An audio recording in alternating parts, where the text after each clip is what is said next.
यासीन, कसम है कुरान की जो हिकमत से भरा हुआ है। ए मोहम्मद सल्लल्लाहु अलैहि वसल्लम, बेशक तुम पैगंबरों में से हो, सीधे रास्ते पर हो। ये कुरान गालिब व मेहरबान का नाजिल किया हुआ है ताकि तुम उन लोगों को जिनके बाप दादा को खबरदार नहीं किया गया था खबरदार कर दो कि वो गफलत में पड़े हुए हैं।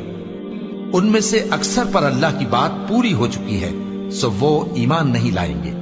हमने उनकी गर्दनों में तौक डाल रखे हैं और वो ठोड़ियों तक फंसे हुए हैं, तो उनकी गर्दनें अकड़ी हुई हैं, और हमने उनके आगे भी दीवार बना दी और उनके पीछे भी, फिर उन पर पर्दा डाल दिया तो ये देख नहीं सकते।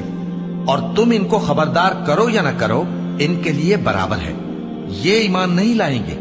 तुम तो सिर्फ उस शख्स को खबरदार कर सकते हो जो इस नसीहत यानी कुरान की पैरवी करे और रहमान से गायबाना डरे, सो उसको मगफिरत और बड़े सवाब की बिशारत सुना दो।